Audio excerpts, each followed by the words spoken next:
मशहूर शायर अमीर खुसरो की जिंदगी का सफर उनकी शेर व शायरी के साथ सुनाने की शुरुआत करने जा रहा हूँ।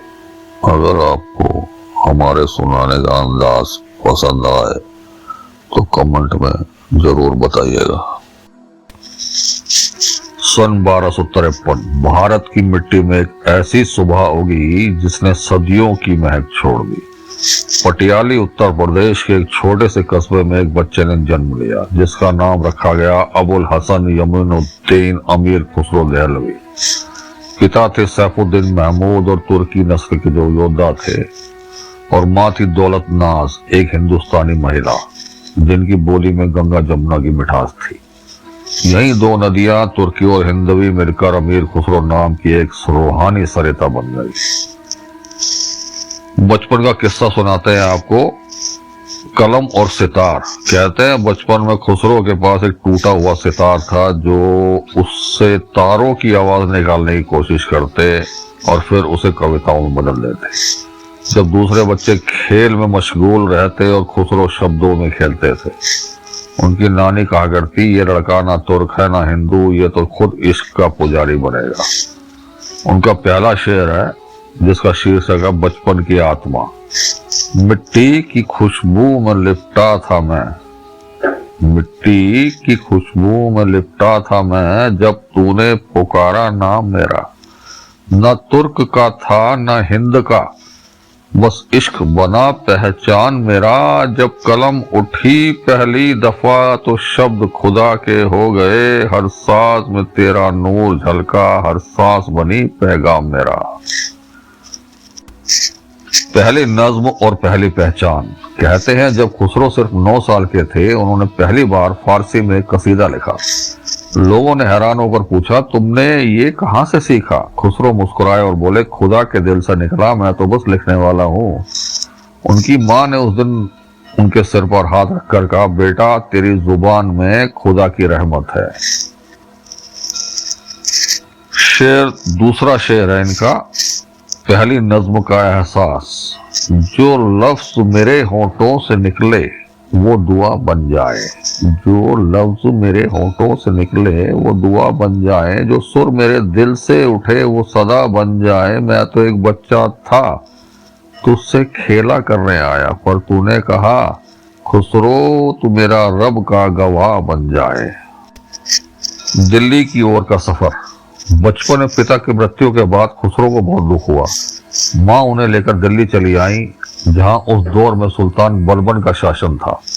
दिल्ली में आकर खुसरो ने इल्म, शायरी और संगीत सीखा। वो अक्सर कहा करते, दिल्ली सिर्फ शहर नहीं एक तख्लीक है जहां हवाओं में भी अल्फाज बोलते हैं।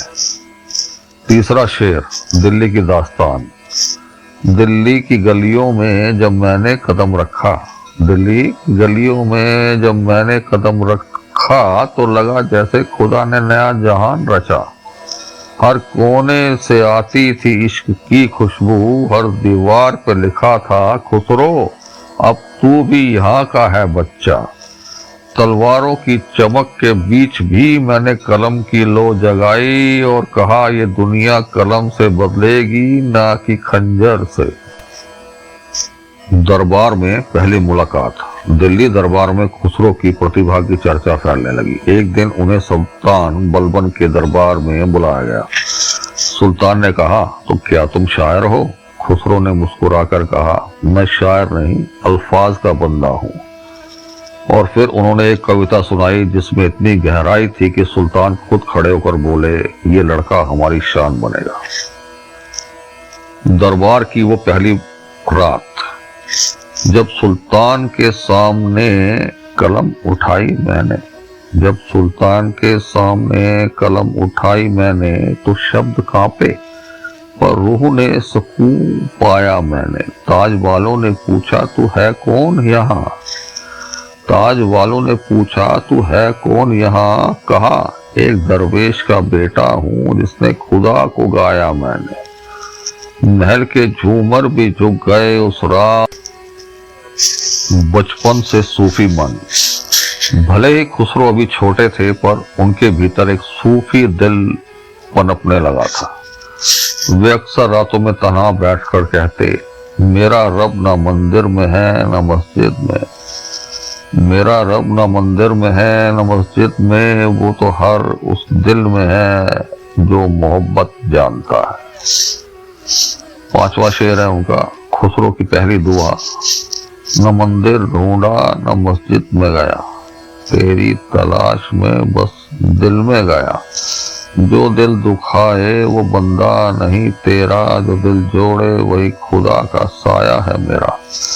खुसरो कहे मोहब्बत ही है असली नमाज, बाकी सब तो बस दिखावा है दुनिया का फसाना।